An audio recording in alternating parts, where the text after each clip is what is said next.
Right, more local news for you now, and the family of a young airman from Bury St Edmunds killed in Afghanistan have paid tribute to him. 20-year-old Luke Southgate was part of a patrol with 2 Squadron RAF Regiment from Honington when he was caught in an explosion near Kandahar airfield.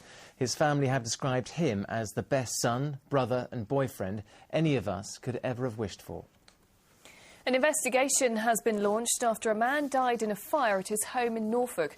Police and fire crews were called to Church Close in Antingham near North Walsham just after 11 o'clock yesterday morning.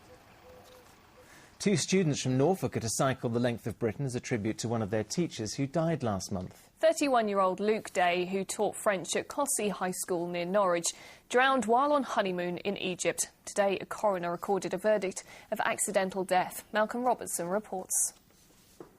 For Richard Kennett and Tom Mitchell, the next few weeks will be arduous and emotional. They're sixth form students at Costessey High School and are training for a sponsored bike ride from John O'Groats to Land's End. They're riding in memory of Luke Day, a teacher who drowned in Egypt last month. He was also a keen cyclist, but the journey the length of Britain was one he never got to do. We've always wanted to do it, but he always wanted to do it as well. So I think, in a way, it's sort of completing something for him, if you know what I mean. Luke Day's death has had a big impact on both students and staff. Just his personality. He was a brilliant man. He loved singing, and he did everything to cheer anyone up. I mean, he was a very good man. Luke Day came originally from Hampshire. At an inquest in Southampton, the coroner recorded a verdict of accidental death. Luke Day took 6 months' leave from school to travel. It was a tragic irony that he and his wife Sophie cycled all the way from England to Istanbul and negotiated potential hazards on the way, yet he died on his belated honeymoon in Egypt. They were on a felucca, a traditional Egyptian sailing boat. They were with other tourists travelling on the Nile between Aswan and Luxor when the boat capsized in a storm. In a statement read out at the inquest, Mrs Day said she and the others escaped, but Luke was trapped inside. He'd be proud that his students are raising money to help fund the school French exchange scheme that he did so much to encourage. Malcolm Robertson, Anglia News.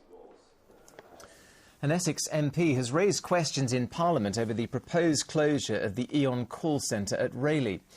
600 employees look set to lose their jobs. The government says it's looking into other buyers, but local MP Mark Francois wants assurances his constituents will be the priority.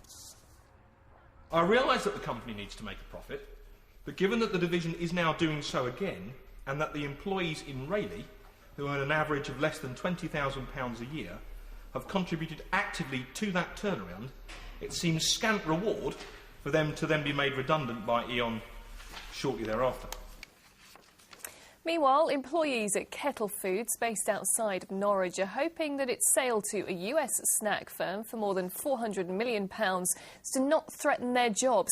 The company, which makes gourmet-style crisps, nuts and tortilla chips, will be taken over by Diamond Foods by the summer.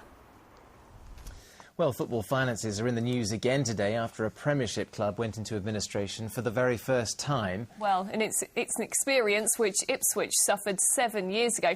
Now, though, it's all about Championship survival for them. Donovan Blake has this report. After 4 games in a row on the road, Roy Keane is grateful for a return to home soil with Ipswich.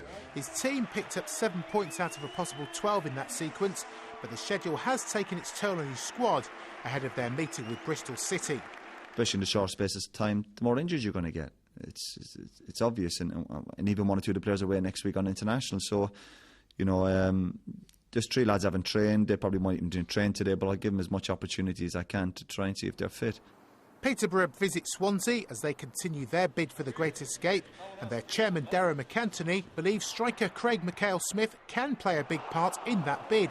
He's turned down 3 loan offers for him from Championship rivals.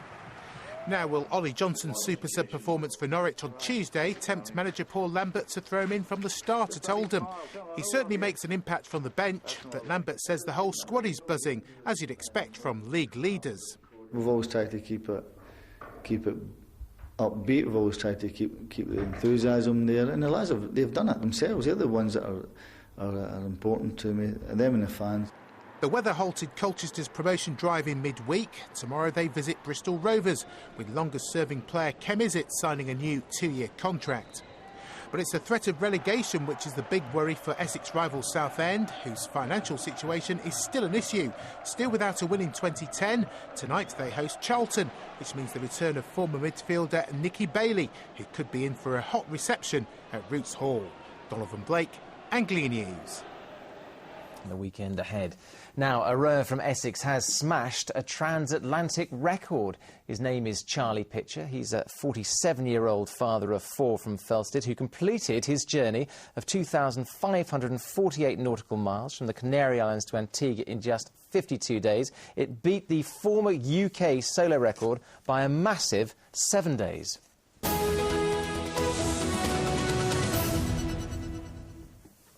Now, the England football manager Fabio Capello is in the region today to open a £70 million complex at Suffolk New College in Ipswich. Yes, the Italian has had plenty to deal with recently off the field as the fallout from the John Terry saga threatens to disrupt his World Cup planning. Well, today it wasn't his players who proved a hit with the ladies. Instead, it was Capello himself. Martin Stew has more. Away from talk of Terry and Bridge, but still under the media spotlight, Fabio Capello's visit to Ipswich was as organised and disciplined as his managerial style. The Italian was at Suffolk New College to officially open the new £70 million development, and the excited crowd didn't have too long to wait. The man tasked with leading England to World Cup glory this summer arrived at 12 o'clock on the dot.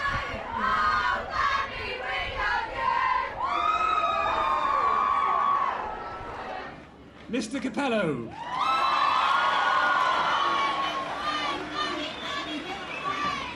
I visited this city a long time ago when I was a player, and it's completely new. And I think you have to be really proud for this building. And now I declare this new building open. Thank you. Ipswich is a town, that's right Fabio, town, not city, with a rich footballing heritage. It's produced 2 previous England managers in the shape of Sir Bobby Robson and Sir Alf Ramsey, but Capello's arrival attracted more than just footy fans. We're a vocational college, and I think they understand where they fit into parts of it. Even if you're a hairdresser or you're a caterer, you do fit in to the substructure of a sport like football. Yeah. And they loved it, didn't they? They loved it. Oh, he's lovely, but I didn't like his trousers very much. He's a very nice man. Yeah, he's lovely. Considering he's got money, you think he'd go a bit more on the Armani way instead of the Primark. I think he's a great captain. Who's that? Fabio Capello. A great captain, he's the manager. He's absolutely amazing. Who's fit? I love the glasses. Who's the glasses? Proof to Messrs Terry and Cole that a designer pair of specs and a dignified wave can have just as big an impact as any text message. Martin Stew, Anglia News, Ipswich. God, it's not easy being England manager, is it? I know, so much excitement. Well, you would have thought it was David Beckham, wouldn't you? Maybe you could give us some tips anyway. And now, we were wondering if you could help us solve